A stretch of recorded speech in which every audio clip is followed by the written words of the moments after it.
ಸ್ನೇಹಿತರೆ, ಇವತ್ತಿನ ಕಾಲಮಾನಕ್ಕೆ ಪ್ರತಿಯೊಬ್ಬ ತಂದೆ ತಾಯಿ ಕೂಡ ತನ್ನ ಮಗ ಸಾಫ್ಟ್ವೇರ್ ಇಂಜಿನಿಯರ್ ಆಗಬೇಕು, ಡಾಕ್ಟರ್ ಆಗಬೇಕು, ಸೈಂಟಿಸ್ಟ್ ಆಗಬೇಕು, ಇತ್ಯಾದಿ ಇತ್ಯಾದಿ ಒಳ್ಳೆ ಒಳ್ಳೆ ಕೆಲಸದಲ್ಲಿ ಇರಬೇಕು, ಒಳ್ಳೊಳ್ಳೆ ಕೈ ತುಂಬ ಸಂಬಳ ತೆಗಿಬೇಕು.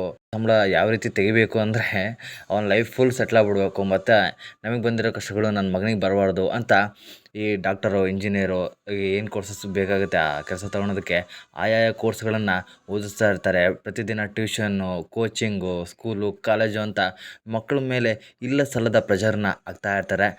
ಆದರೆ ಆ ಕುಟುಂಬದ ಒಬ್ಬ ತಂದೆ ತಾಯಿಯಂದಿರು ಮಗ ವಿಶ್ವ ಚಾಂಪಿಯನ್ ಆಗಬೇಕು, ಚೆಸ್ನಲ್ಲಿ ಇಡೀ ಜಗತ್ತನ್ನೇ ಗೆಲ್ಲಬೇಕು, ಜಗತ್ತಿನ ನಮ್ಮ ಭಾರತದ ಎಲ್ಲ ಮನಸ್ಸುಗಳನ್ನು ಆತ ಗೆಲ್ಲಬೇಕು ಅಂತ ಆ ತಂದೆ ತಾಯಂದಿರು ತನ್ನ ಮಗನನ್ನು 4ನೇ ಕ್ಲಾಸ್ಗೆ ಸ್ಕೂಲನ್ನು ಬಿಡಿಸಿ 4ನೇ ಕ್ಲಾಸ್ಗೆ ರೆಗ್ಯುಲರ್ ಕ್ಲಾಸ್ಗಳನ್ನು ಬಿಡಿಸಿ ತನ್ನ ಮಗನನ್ನು ಚೆಸ್ ಕೋಚಿಂಗ್ಗೆ ಸೇರಿಸ್ತಾರೆ.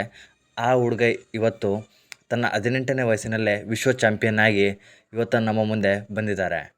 ಆ ಹುಡುಗನ ಹೆಸರು ಗುಕೇಶ್ ಡೊಮರಾಜು. ಆ ಹುಡುಗನ ವಯಸ್ಸು ಕೇವಲ 18. ಈ ಹುಡುಗ ತನ್ನ 18ನೇ ವಯಸ್ಸಿನಲ್ಲೇ ಚೆಸ್ ಆಟದಲ್ಲಿ ವರ್ಲ್ಡ್ ಚಾಂಪಿಯನ್ ಆಗಿ ಹೊರಹೊಮ್ಮಿದ್ದಾನೆ. ಸ್ನೇಹಿತರೆ, ಈ ಹುಡುಗ ಈ ರೀತಿ ತನ್ನ ಚಿಕ್ಕ ಏಜಿನಲ್ಲೇ ಚೆಸ್ ಆಟದಲ್ಲಿ ವರ್ಲ್ಡ್ ಚಾಂಪಿಯನ್ ಆಗೋದಕ್ಕೆ ಮುಖ್ಯವಾದ ಕಾರಣ ಈತನ ತಂದೆ ಹಾಗೂ ತಾಯಿ. ಈತನ ತಂದೆ ತಾಯಿಯ ತ್ಯಾಗ ಮತ್ತು ಶ್ರಮದ ಫಲವೇ ಇವತ್ತು ಈ ಹುಡುಗ ಚೆಸ್ ಆಟದಲ್ಲಿ ವರ್ಲ್ಡ್ ಚಾಂಪಿಯನ್ ಆಗೋದಕ್ಕೆ ಮುಖ್ಯವಾದ ಕಾರಣ.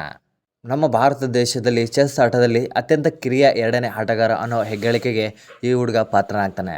ಸ್ನೇಹಿತರೆ, ಈ ಹುಡುಗ ಚೆಸ್ ಆಟದಲ್ಲಿ ಗೆದ್ದಿರೋ ಒಟ್ಟು ಬಹುಮಾನದ ಮೊತ್ತ 11 ಕೋಟಿ ರೂಪಾಯಿ.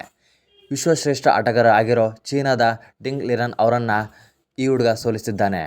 ಸಿಂಗಾಪುರದಲ್ಲಿ ನಡೆದ ಒಟ್ಟು 14 ದಿನಗಳ 14 ಪಂದ್ಯಗಳಲ್ಲಿ ಗುಕೇಶ್ ಡೊಮರಾಜು ಅವರು ಭಾಗವಹಿಸಿರ್ತಾರೆ.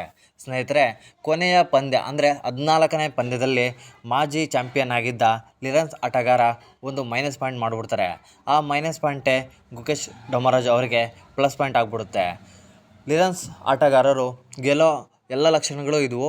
ಗುಕೇಶ್ ಡೊಮರಾಜು ಅವರು ಇನ್ನೇನು 14ನೇ ಪಂದ್ಯದಲ್ಲಿ ಡ್ರಾ ಮಾಡುವ ಎಲ್ಲ ಸಾಧ್ಯತೆಗಳು ಇತ್ತು.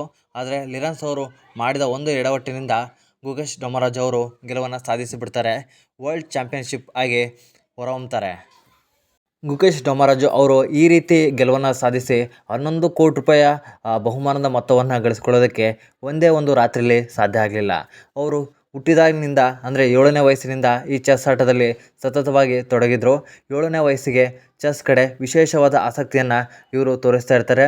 ಇದರ ಪ್ರತಿಫಲವಾಗಿ ಇವರ ತಂದೆ ತಾಯಿ ಕೂಡ ಗುಕೇಶ್ ಡೊಮರಾಜು ಅವರಿಗೆ ಸಪೋರ್ಟನ್ನು ಮಾಡ್ತಾರೆ. ಯಾವ ರೀತಿ ಸಪೋರ್ಟ್ ಮಾಡ್ತಾರೆ ಅಂದರೆ ರೆಗ್ಯುಲರ್ ಶಾಲೆಗೆ ಟಾಟಾ ಬಾಯ್ ಬಾಯ್ ಹೇಳ್ತಾರೆ, ಚೆಸ್ ಕೋಚಿಂಗ್ ಕೊಡಿಸ್ತಾರೆ.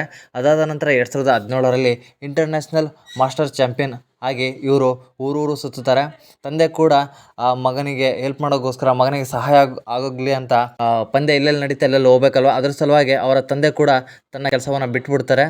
ತನ್ನ ಮಗನಾಗಿರೋ ಗುಕೇಶ್ ಡೊಮರಾಜು ಅವರು ಈ ಚೆಸ್ ಆಟದಲ್ಲಿ ಒಳ್ಳೆಯ ಭವಿಷ್ಯವನ್ನು ಕಂಡುಕೊಳ್ಳಲಿ ಅಂತ ಗುಕೇಶ್ ಡೊಮರಾಜು ಅವರ ತಂದೆ ಕೆಲಸವನ್ನು ತ್ಯಾಗ ಮಾಡಿ ತನ್ನ ಮಗನ ಜೊತೆ ಊರೂರು ಸುತ್ತಾರೆ. ಕಾರಣ ಎಲ್ಲೆಲ್ಲಿ ಪಂದ್ಯ ಆಗುತ್ತೆ ಅಲ್ಲಲ್ಲಿ ಪಂದ್ಯದಲ್ಲಿ ಇವರು ಕೂಡ ತನ್ನ ಮಗನಿಗೋಸ್ಕರ ಸಪೋರ್ಟ್ ಮಾಡೋದಕ್ಕೆ ಹೋಗ್ತಾರೆ. ಅಲ್ಲಿ ಕ್ರೌಡ್ ಫಂಡಿಂಗನ್ನು ಕಲೆಕ್ಟ್ ಮಾಡ್ತಾರೆ. ಸ್ನೇಹಿತರೆ, ವಿಪರ್ಯಾಸ ಅಂದರೆ ಈಗ ಕಬಡ್ಡಿ ನಡೆಯುತ್ತೆ, ನಮ್ಮ ದೇಶದಲ್ಲಿ ಕ್ರಿಕೆಟ್ ಕೂಡ ನಡೆಯುತ್ತೆ. ಈ ಕ್ರಿಕೆಟ್ಗೆ ಇರೋಷ್ಟು ಎಷ್ಟು ಕ್ರೇಜ್ ಇದೆ ಅಂದರೆ ಅದಕ್ಕೆ ಸ್ಪಾನ್ಸರ್ ಕೂಡ ಮಾಡ್ತಾರೆ. ಕ್ರಿಕೆಟ್ ಯಾರೋ ಪ್ಲೇಯರ್ಗಳಿದ್ರೆ ಅವ್ರಿಗೊಂದಿಷ್ಟು ಸ್ಪಾನ್ಸರ್ ಮಾಡ್ತಾರೆ, ಅವ್ರಿಗೊಂದಿಷ್ಟು ಹಣವನ್ನು ಕೊಡ್ತಾರೆ. ಆದರೆ ಈ ಚೆಸ್ ಆಟದಲ್ಲಿ ಇವರಿಗೆ ಗುಕೇಶ್ ಡೊಮರಾಜು ಅವರಿಗೆ ಯಾರು ಕೂಡ ಸ್ಪಾನ್ಸರ್ ಮಾಡೋದಿಲ್ಲ. ಇವರು ಇಲ್ಲಿ ತನಕ ಏನು ಕೋಚಿಂಗ್ ತಗೊಂಡ್ರಲ್ವ, ಅದೇನಿದ್ರು ಕ್ರೌಡ್ ಫಂಡಿಂಗ್ ಮೂಲಕನೇ ಇವರು ಕೋಚಿಂಗ್ ತಗೊಂಡಿದ್ದು. ಈ ಗುಕೇಶ್ ಡೊಮರಾಜು ಅನ್ನೋರಿಗೆ ವಿಶ್ವನಾಥ್ ಆನಂದ್ ಅನ್ನೋರು ಮೆಂಟರ್ ಆಗಿ ಕೆಲಸವನ್ನು ಮಾಡ್ತಿರ್ತಾರೆ. ಅಂದರೆ ಕೋಚರ್ ಆಗಿ ಕೆಲಸವನ್ನು ಮಾಡ್ತಾಯಿರ್ತಾರೆ. ವಿಚಿತ್ರ ಏನಪ್ಪ ಅಂದರೆ 2023ರಲ್ಲಿ ಗುಕೇಶ್ ಡೊಮರಾಜು ಅವರು ತನ್ನ ಗುರುಗಳಾದ ವಿಶ್ವನಾಥನ್ ಆನಂದ್ ಅವರನ್ನೇ ಸೋಲಿಸಿಬಿಡ್ತಾರೆ. ಸ್ನೇಹಿತರೆ, ಈ ವಿಡಿಯೋದ ಬಗ್ಗೆ ನಿಮ್ಮ ಅಭಿಪ್ರಾಯವನ್ನು ತಿಳಿಸಿ ಕಮೆಂಟ್ ಸೆಕ್ಷನ್ನಲ್ಲಿ ತಪ್ಪದೇ ಕಮೆಂಟ್ ಮಾಡಿ. ಮತ್ತೆ ಮುಂದಿನ ವಿಡಿಯೋದಲ್ಲಿ ನಾನು ನಿಮಗೆ ಸಿಗ್ತೀನಿ. ಅಲ್ಲಿವರೆಗೂ ಧನ್ಯವಾದಗಳು.